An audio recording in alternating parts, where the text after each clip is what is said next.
Ok. En 2 ou 3 minutes, je vais vous expliquer ce que c'est que l'hypergamie.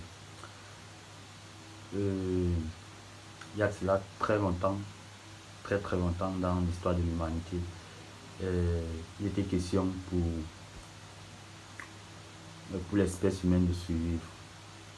Alors c'est l'homme qui, étant le plus fort physiquement, bien évidemment entre lui et la femme, c'est lui qui devait aller chasser, celui qui devait protéger la famille.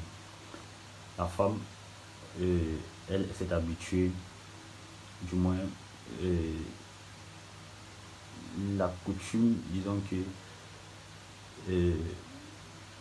il s'est créé une habitude, je ne sais pas comment je vais vous expliquer ça, mais c'est devenu un peu une habitude, un peu comme une coutume, un peu quelque chose de normal.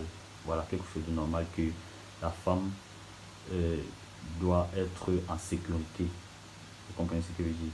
La femme doit être en sécurité et c'est l'homme qui doit protéger la femme et la famille. Vous comprenez ce que je veux dire? Maintenant, la femme cherchant donc moi la sécurité, du coup elle a pris cette habitude de chercher le meilleur mal, c'est-à-dire la meilleure protection possible pour pérenniser son espèce, c'est-à-dire pour survivre dans la durée. Maintenant, ça c'était avant. Maintenant, de nos jours, beaucoup de hommes ne comprennent pas ça. Moi, je trouve que ce n'est que normal. Ce n'est que normal que la femme soit hypergame, étant donné qu'elle cherche le meilleur mal pour sa sécurité. Vous comprenez? Pour être en sécurité. Parce que l'homme, ce n'est pas la femme. Et la femme, ce n'est pas l'homme. On a des forces différentes, on a des intelligences différentes. Ça ne veut pas dire que l'autre est plus intelligent que l'autre. C'est que les intelligences sont sous diverses formes. Ce ne sont pas les mêmes intelligences, surtout sur le plan émotionnel. Pour ceux qui s'y connaissent un peu.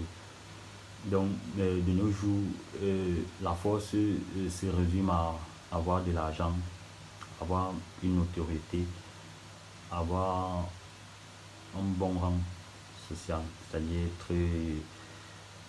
ne pas être le dernier quand même dans la société. La force de nos jours se résume à être intelligent aussi, à être cultivé. La force de nos jours se résume à avoir de la richesse, tant bien matérielle que sociale, parce que avoir une famille, c'est aussi une forme de richesse. Donc la femme, elle va chercher plutôt ce mal-là qui essaie de combiner tout cela. Et j'ai même envie de vous dire que la richesse, je veux dire la force de nos jours, c'est aussi avoir une bonne compétence, ce qui justifie le fait que les femmes préfèrent généralement les hommes un peu plus grands, un peu plus